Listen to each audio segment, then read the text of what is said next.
আকাশবাণী কলকাতা, স্থানীয় সংবাদ পড়ছি সুদীপ বসু। প্রথমে বিশেষ বিশেষ খবর। কেন্দ্রীয় স্বরাষ্ট্রমন্ত্রী অমিত শাহ উত্তরবঙ্গে একাধিক গুরুত্বপূর্ণ বৈঠক করেছেন।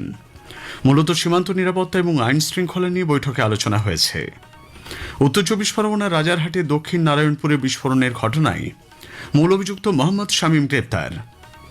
মুখ্যমন্ত্রী শুভেন্দু অধিকারী বা মন্ত্রিসভার সদস্যদের নাম করে বাজার থেকে টাকা তোলার অভিযোগ পেলে রাজ্য সরকার কড়া পদক্ষেপ নেবে। বেআইনি নির্মাণের অভিযোগে দক্ষিণ চব্বিশ পরগনার আমতলায় তৃণমূল কংগ্রেসের সাধারণ সম্পাদক অভিষেক ব্যানার্জির একটি কার্যালয় প্রশাসন আজ ভেঙে দিয়েছে। ৭২তম জাতীয় চলচ্চিত্র পুরস্কার আজ ঘোষিত হয়েছে। সেরা বাংলা কাহিনী চিত্র বিবেচিত হয়েছে অঞ্জন দত্ত পরিচালিত চালচিত্র এখন। ঘূর্ণাবর্ত এবং সক্রিয় মৌসুমী অক্ষরেখার প্রভাবে রাজ্যের বেশ কিছু জেলায় ভারী বৃষ্টির পূর্বাভাস। আসছি বিস্তারিত সংবাদে। রাজ্য সফরে এসে কেন্দ্রীয় স্বরাষ্ট্রমন্ত্রী অমিত শাহ উত্তরবঙ্গে একগুচ্ছ গুরুত্বপূর্ণ বৈঠক করেছেন। মূলত সীমান্ত নিরাপত্তা এবং আইন শৃঙ্খলা ছিল বিশেষ নজরে। আজ সকালে বিএসএফ এর দুটি ক্যাম্প পরিদর্শনের পর তিনি শিলিগুড়ির জুমাগছে প্রহরী সম্মেলনে অংশ নেন। বিএসএফ ক্যাম্পে শ্রী শাহ বৃক্ষরোপণের পাশাপাশি জওয়ানদের সঙ্গে চা চক্রেও অংশ নিয়েছেন। এরপর উত্তরকন্যায় একটি উচ্চ পর্যায়ের বৈঠকে অংশ নেন শ্রী শাহ। উপস্থিত ছিলেন রাজ্যের মুখ্যমন্ত্রী শুভেন্দু অধিকারী এবং উত্তরবঙ্গের পুলিশ আধিকারিকরা। বৈঠকে যোগ দেন বিএসএফ এর শীর্ষ আধিকারিক এবং অন্যান্য নিরাপত্তা সংস্থার প্রতিনিধিরাও। শিলিগুড়ি থেকে আমাদের সংবাদদাতা শুভঙ্কর দাস জানাচ্ছেন।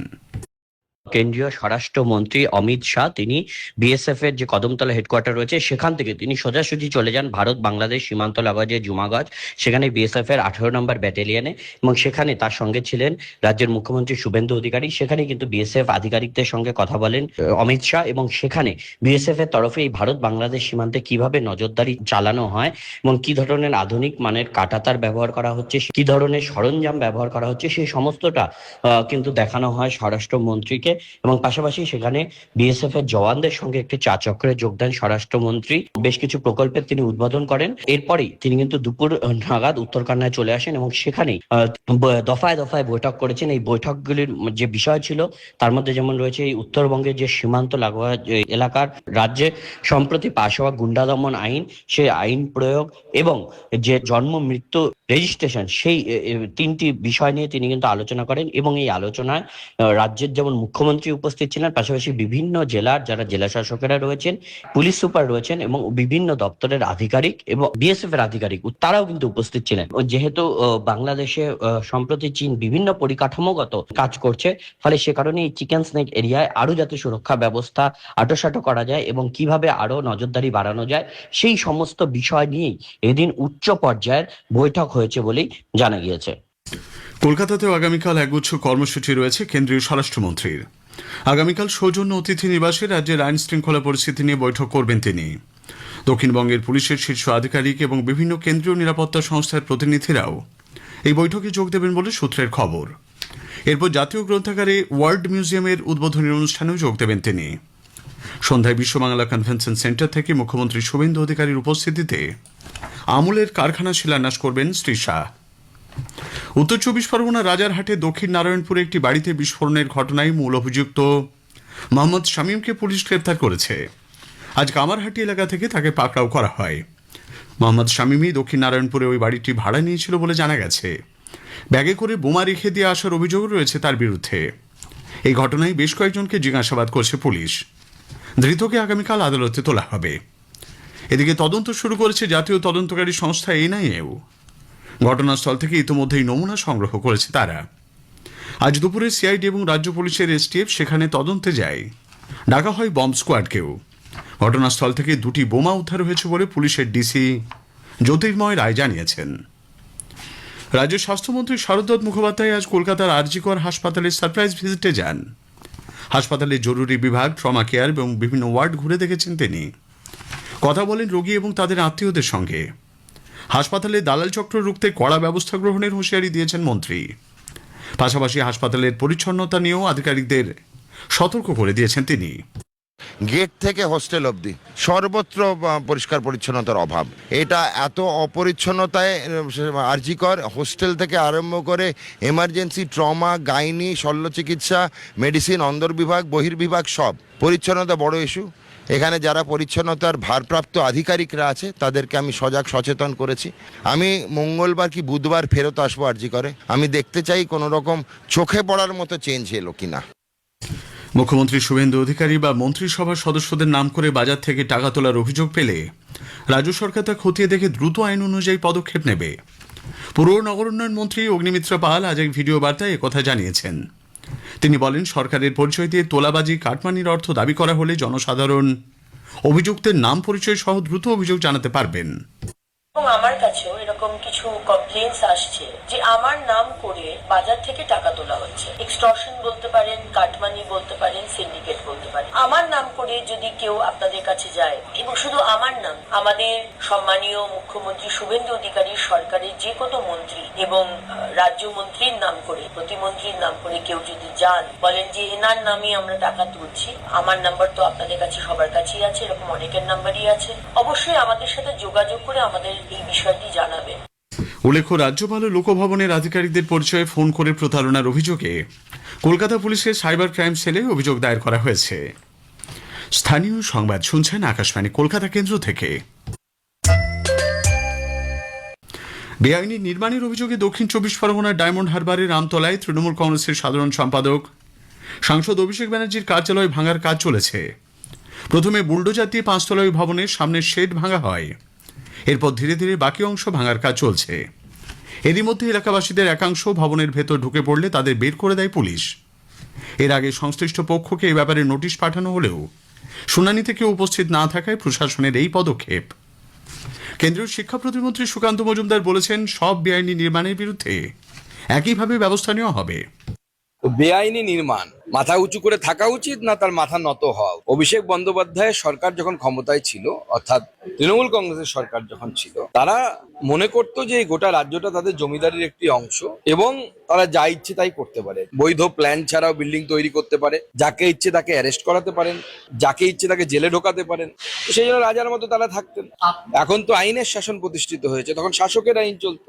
আইনের শাসনের ক্ষেত্রে এটা চলতে পারে না। বেআইনি জিনিস ভাঙা হয়েছে, সেটাই তো ঠিক। এদিকে রাজ্যের পুরমন্ত্রী অগ্নিমিত্র পাল বলেছেন, অভিষেক ব্যানার্জি আইনের ঊর্ধ্বে নন। অন্য সব বেআইনি ভারী ভাঙা হলে তার অফিস কেন বাদ পড়বে, সেই প্রশ্ন তুলেছেন পুরমন্ত্রী। দলত্যাগীরা ফিরে এলে দলের সমস্ত পদ ছেড়ে দিতে তিনি প্রস্তুত বলে তৃণমূল কংগ্রেসের সাধারণ সম্পাদক অভিষেক ব্যানার্জি জানিয়েছেন। আজ কলকাতার সাংবাদিকদের কাছে অভিষেক বলেন, যারা অন্য পথ বেছে নিয়েছেন তারা আসলে নিজেদের বাঁচাতেই পদক্ষেপ করছেন। রাজনৈতিক প্রতিহিংসার কারণে দক্ষিণ 24 পরগনার আমতলায় তার কার্যালয় ভাঙা হচ্ছে বলেও অভিষেক মন্তব্য করেছেন। 72তম জাতীয় চলচ্চিত্র পুরস্কার আজ ঘোষণা করা হয়েছে। আর্টিকেল 370 সেরা কাহিনী চিত্রের পুরস্কার পেয়েছে। সেরা অভিনেতার পুরস্কার ভাগ করে নিয়েছেন মামুটি এবং কার্তিক আরিয়ান।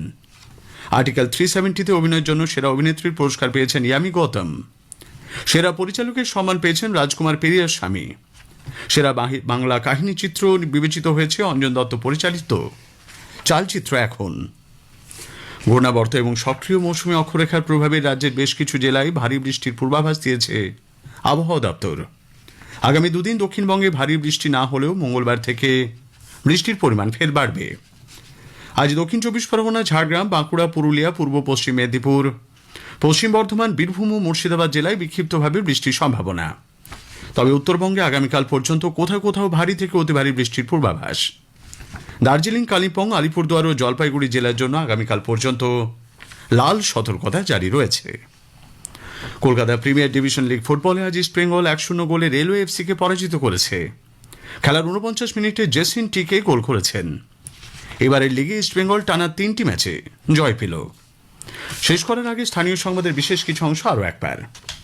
কেন্দ্রীয় স্বরাষ্ট্রমন্ত্রী অমিত শাহ উত্তরবঙ্গে একাধিক গুরুত্বপূর্ণ বৈঠক করেছেন। মূলত সীমান্ত নিরাপত্তা এবং আইন শৃঙ্খলা নিয়ে বৈঠকে আলোচনা হয়েছে। উত্তর 24 পরগনার রাজারহাটে দক্ষিণ নারায়ণপুরে বিস্ফোরণের ঘটনায় মূল অভিযুক্ত মোহাম্মদ শামীম গ্রেপ্তার। মুখ্যমন্ত্রী শুভেন্দু অধিকারী বা মন্ত্রিসভার সদস্যদের নাম করে বাজার থেকে টাকা তোলার অভিযোগ পেলে রাজ্য সরকার কড়া পদক্ষেপ নেবে। স্থানীয় সংবাদ শেষ হলো। আকাশবাণী খবর পড়ছি চঞ্চল ভট্টাচার্য। প্রথমে বিশেষ খবর। পশ্চিমবঙ্গ সফররত কেন্দ্রীয় স্বরাষ্ট্রমন্ত্রী আজ শিলিগুড়িতে সীমান্ত নিরাপত্তা এবং আইন শৃঙ্খলার বিষয়ে গুরুত্বপূর্ণ বৈঠক করেছেন। গুজরাটের আহমেদাবাদে বাজি তৈরির কারখানায় ভয়াবহ অগ্নিকাণ্ডে 5 জন নিহত হয়েছেন, আহত 10। 72তম জাতীয় চলচ্চিত্র পুরস্কার ঘোষণা করা হয়েছে। শ্রেষ্ঠ কাহিনী চিত্রের পুরস্কার পাবে আর্টিকেল 370। শ্রেষ্ঠ অভিনেতা কার্তিক আরিয়ান ও মাম্মুটি, শ্রেষ্ঠ অভিনেত্রী নির্বাচিত হয়েছেন ইয়ামি গৌতম। ভারতের প্রথম বেসরকারি উদ্যোগে তৈরি মহাকাশযান বিক্রম-1 সতীশ ধাওয়ান মহাকাশ উৎক্ষেপণ কেন্দ্র থেকে উৎক্ষেপিত হয়েছে। রাশিয়ার ওপর ইউক্রেনের গতরাতে ড্রোন হামলায় 8 জন নিহত হয়েছেন, আহত 60। জাপান ব্যাডমিন্টন ওপেনের মহিলাদের সিঙ্গলসের ফাইনালে উঠেছেন পিভি সিন্ধু। আসছে বিস্তারিত খবরে। পশ্চিমবঙ্গ সফররত কেন্দ্রীয় স্বরাষ্ট্রমন্ত্রী অমিত শাহ আজ শিলিগুড়িতে কয়েকটি গুরুত্বপূর্ণ বৈঠক করেছেন। আজ সকালে বিএসএফ এর 2টি ক্যাম্প পরিদর্শনের পর তিনি শিলিগুড়ির জুমাগছে প্রহরী সম্মেলনে অংশ নেন। বিএসএফ ক্যাম্পে শ্রী শাহ বৃক্ষরোপণের পাশাপাশি জওয়ানদের সঙ্গে চা চক্রে যোগ দেন। এরপর উত্তরকন্যা একটি উচ্চ পর্যায়ের বৈঠকে অংশ নেন তিনি। উপস্থিত ছিলেন পশ্চিমবঙ্গের মুখ্যমন্ত্রী শুভেন্দু অধিকারী এবং উত্তরবঙ্গের পুলিশের আধিকারিকরা। বিএসএফ এর শীর্ষ আধিকারিক এবং অন্যান্য নিরাপত্তা সংস্থার প্রতিনিধিরাও এই বৈঠকে উপস্থিত ছিলেন। মূলত সীমান্ত নিরাপত্তা এবং আইন শৃঙ্খলা নিয়ে এখানে আলোচনা হয়েছে। তিনি আগামীকাল কলকাতায় বেশ কয়েকটি গুরুত্বপূর্ণ বৈঠকেও যোগ দেবেন। রেলমন্ত্রী অশ্বিনী বৈষ্ণব আজ ভার্চুয়ালি রামনগর দেরাদুন এক্সপ্রেসের যাত্রার সূচনা করেন। এর ফলে রামনগর ও দেরাদুনের মধ্যে প্রথমবারের মতো সরাসরি কোনো এক্সপ্রেস ট্রেন পরিষেবা শুরু হলো। উত্তরাখণ্ডের কুমায়ুন ও গাড়ওয়াল অঞ্চলের মধ্যে রেল যোগাযোগ ব্যবস্থা উল্লেখযোগ্যভাবে শক্তিশালী হবে। দুই শহরের মধ্যে প্রথম সরাসরি এক্সপ্রেস ট্রেনের ফলে রাজ্যের মানুষ দ্রুত, সুবিধাজনক ও নির্ভরযোগ্য রেল পরিষেবা পাবেন বলে আশা করা হচ্ছে। শ্রী বৈষ্ণব জানান, হরিদ্বারের ওপর চাপ কমাতে ঋষিকেশ রেল স্টেশনটিকে একটি ফিডার স্টেশন হিসেবে গড়ে তোলা হবে।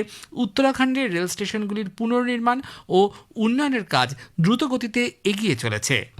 कुमाऊं और गढ़वाल उत्तराखंड के दो बहुत ही मजबूत पोल्स हैं। इन दोनों पिलर्स को जोड़ने वाली ये आज की गाड़ी है जो कुमाऊं और गढ़वाल को जोड़ेगी। ये एक नया सेतु बनेगी कुमाऊं और गढ़वाल के बीच में। हफ्ते में 2 दिन ये गाड़ी स्टार्ट हो पा रही है। जैसे जैसे यहाँ पे कैपेसिटी बढ़ती है हरिद्वार में और मुरादाबाद में, इस गाड़ी को आगे कंप्लीट रेगुलर कर लेंगे। फिर अपना ऋषिकेश कर्णप्रयाग का काम तो बहुत तेजी से चल रहा है और ये देश के लिए और उत्तराखंड के लिए विशेषकर बहुत बड़ी एक उपलब्धि होगा। কর্মী, জন অভিযোগ ও পেনশন বিষয়ক প্রতিমন্ত্রী ডাক্তার জিতেন্দ্র সিং বলেছেন, অভিযোগ নিষ্পত্তির সময় শুধু সেটি সুরাহার মধ্যেই সীমাবদ্ধ রাখলে চলবে না, বরং এর মাধ্যমে পেনশনভোগীদের চিন্তা দূর করা ও প্রত্যাশা পূরণের উপরও গুরুত্ব দেওয়া প্রয়োজন। পেনশন সংক্রান্ত বিরোধগুলির প্রশাসনিকভাবেই সমাধান করা উচিত, যাতে তাদের আদালতের দ্বারস্থ হতে না হয়। নতুন দিল্লিতে পেনশন সংক্রান্ত আইনি বিরোধ বিষয়ক 2য় জাতীয় কর্মশালায় ভাষণ দেওয়ার সময় তিনি জানান, পেনশন ও পেনশন প্রাপক কল্যাণ বিভাগ নাগরিকদের সুবিধার্থে বেশ কিছু সংস্কারমূলক পদক্ষেপ নিয়েছে। স্বচ্ছতা ও কর্মদক্ষতা বৃদ্ধির জন্য অনলাইন ব্যবস্থার মাধ্যমে পেনশন পরিষেবাকে ডিজিটালাইজ করা হয়েছে। গুজরাটের আহমেদাবাদের রামোল গত্রাদ রোডের একটি আতশবাজি তৈরির কারখানায় ভয়াবহ অগ্নিকাণ্ডে 5 জন নিহত এবং 10 জন আহত হয়েছেন। খবর পেয়ে র্যাপিড অ্যাকশন ফোর্সের কর্মীরা দ্রুত ঘটনাস্থলে পৌঁছান। তারা 5টি মৃতদেহ উদ্ধার করেন এবং কারখানায় আটকে পড়া আহত শ্রমিকদের নিরাপদে বের করে আনেন। আহতদের চিকিৎসার জন্য নিকটবর্তী হাসপাতালগুলিতে তাদের ভর্তি করা হয়েছে। বর্তমানে সেখানে আগুন পুরোপুরি নিভিয়ে তাপমাত্রা কমানোর কাজ চলছে। অন্ধ্রপ্রদেশের পোলাভরম জেলার গাল্লাগুড়েম গ্রাম সংলগ্ন গোদাবরী নদীতে মাছ ধরার সময় প্রবল স্রোতে ভেসে গিয়ে 5 মৎস্যজীবীর মৃত্যু হয়েছে। পুলিশ, স্থানীয় উদ্ধারকারী দলের সঙ্গে গ্রামবাসীরা তল্লাশি অভিযান চালিয়ে প্রত্যেকটি মৃতদেহ উদ্ধার করেছে।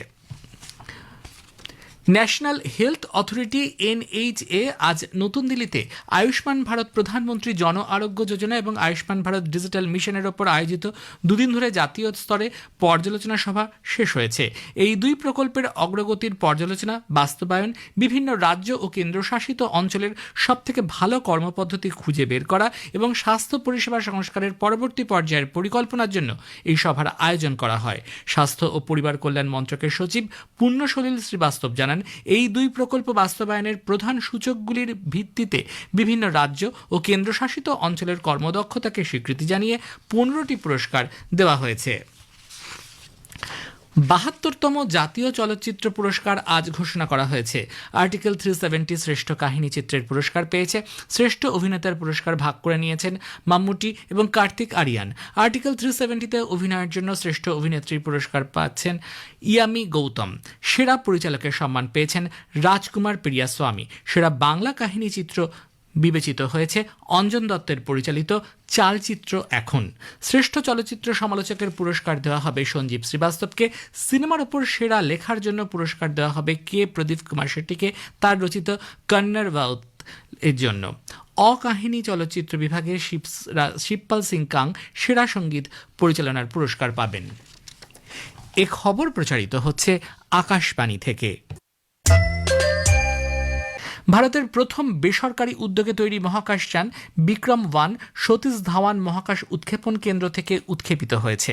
মহাকাশযানটি হায়দ্রাবাদের বেসরকারি মহাকাশ সংস্থা স্কাইরুট এরোস্পেস তৈরি করেছে। উল্লেখ্য, ভারতের মহাকাশ গবেষণার জনক বিক্রম সারাভাইয়ের স্মরণে বিক্রম-1 উৎক্ষেপিত হল। প্রধানমন্ত্রী নরেন্দ্র মোদী এই সাফল্যে টেলিফোনে অভিনন্দন জানান। এই মিশনকে ভারতের মহাকাশ অভিযানের এক ঐতিহাসিক পদক্ষেপ বলে উল্লেখ করে তিনি বলেন, 4 পর্যায়ের এই রকেট দেশের তরুণদের মেধা ও উদ্ভাবনী শক্তির প্রতিফলন। सबसे पहले तो आपको बहुत बहुत बधाई। आपने 2 काम किए हैं। एक तो आसमान में नए पौधे गाड़ दिए हैं और दूसरा जमीन पे भी उस रूट्स को आपने मजबूती दी है जो देश के नौजवानों को आगे आने की प्रेरणा देगी। সংসদে আগামী সোমবার বাদল অধিবেশন শুরু হওয়ার আগে সরকার আগামীকাল সর্বদলীয় বৈঠক ডেকেছে। সংসদের উভয় কক্ষে কাজকর্ম সুষ্ঠুভাবে পরিচালনার জন্য সমস্ত রাজনৈতিক দলের কাছে এই বৈঠকে সহযোগিতা চাওয়া হবে। সোমবার থেকে শুরু হয়ে বাদল অধিবেশন চলবে 13ই আগস্ট পর্যন্ত। এই অধিবেশনে বহু গুরুত্বপূর্ণ বিল এবার আলোচনা ও পাশের জন্য পেশ করা হবে। রাশিয়ার ওপর ইউক্রেনের গত রাতে ড্রোন হামলায় 8 জন নিহত এবং 60 জনেরও বেশি আহত হয়েছেন। রুশ কর্মকর্তারা জানিয়েছেন, একটি বড় অনলাইন খুচরো বিক্রেতা প্রতিষ্ঠানের 2টি বড় গুদাম ইউক্রেনের ড্রোনের আঘাতে ক্ষতিগ্রস্ত। তামভভ অঞ্চলের গভর্নর ইভজেনি পারভিশভ জানিয়েছেন, কোটেভাসকে রাতের শিফটে কর্মরত 7 শ্রমিক নিহত ও 25 জন আহত হয়েছেন। অন্যদিকে মস্কো অঞ্চলের গভর্নর আন্দ্রে ভোরোবিয়ভ জানিয়েছেন, ইলেকট্রোস্টালে 1 জন নিহত এবং 36 জন আহত হয়েছেন। ইউক্রেনের রাষ্ট্রপতি ভলোদিমির জেলেনস্কির সামাজিক মাধ্যমে এক বার্তায় বলেছেন, এই হামলাগুলি 2টি গুরুত্বপূর্ণ পণ্য পরিবহনের সংস্থাকে লক্ষ্য করে চালানো হয়েছে। ওই 2 সংস্থা ড্রোন উৎপাদন ও নেভিগেশনের সরঞ্জামের জন্য নিষেধাজ্ঞা জারি করা হয়েছে এ ধরনের যন্ত্রাংশ সরবরাহ করত। তিনি আরও জানান, একটি তেল সংস্থাও ক্ষতিগ্রস্ত হয়েছে। রাশিয়ার প্রতিরক্ষা মন্ত্রক জানিয়েছে, তাদের প্রতিরক্ষা ব্যবস্থাপনা 19টি জায়গায় ইউক্রেনের 379টি ড্রোন প্রতিহত করেছে। মার্কিন যুক্তরাষ্ট্রের সঙ্গে অশান্তির জেরে আজ কুয়েতে একাধিক ক্ষেপণাস্ত্র ও ড্রোন হামলা চালিয়েছে ইরান। এর ফলে কুয়েতের আকাশসীমা বন্ধ করে সমস্ত বিমান চলাচল স্থগিত করা হয়েছে।